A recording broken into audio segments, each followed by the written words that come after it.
The spear is sadly central to Aboriginal culture, which, truth be told, was far more barbaric than we are currently being led to believe.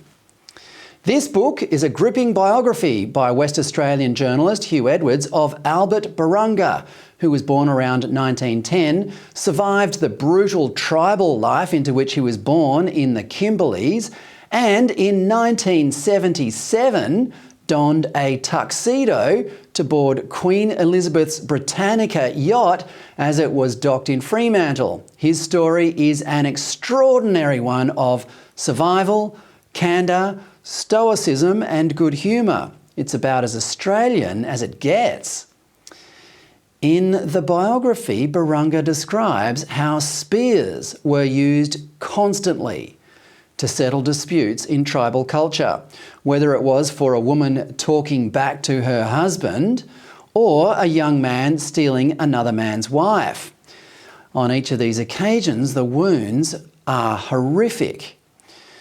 There's another book, William Buckley, the convict who escaped the settlement at Port Phillip Bay in 1803 and spent 32 years running with an Aboriginal tribe, later recalled constant encounters with other tribes that invariably degenerated into battles involving spears and clubs that would go on for hours and end with blood everywhere and corpses strewn about.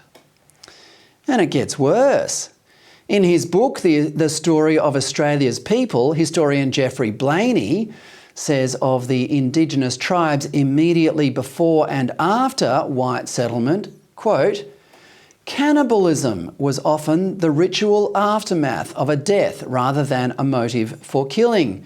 On occasions, however, infants and adults were deliberately killed so that their flesh could be eaten." So, yes, let's bring on the truth-telling and remind ourselves about how far life has come on this continent for Indigenous and non-Indigenous alike since 1788. We don't need a voice to Parliament, we just need to continue along the track we were heading before a clique of elitists realised there was money to be made from Aboriginal separation and disadvantage and from rewriting our history through the lens of fictional white privilege and genocide.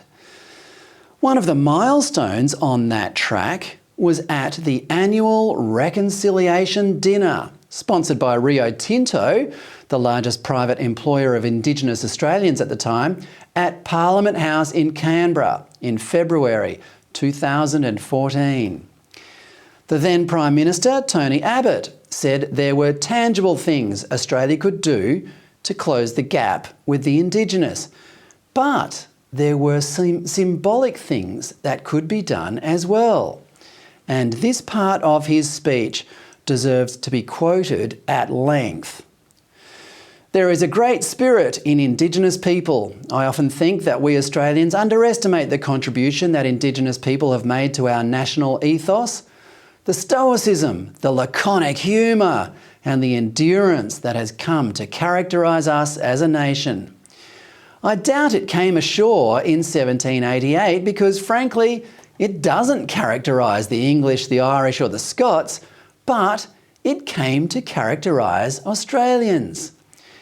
I suspect that the interaction on our frontier between the white fella and the black fella has produced in the Australian character that stoicism and that humour which is now very much a part of our ethos, indeed, a part of our soul." Unquote. Well, if only Tony Abbott's successor, Anthony Albanese, could be so gracious. Instead, he's dragging us into a debate that will divide us further and achieve nothing.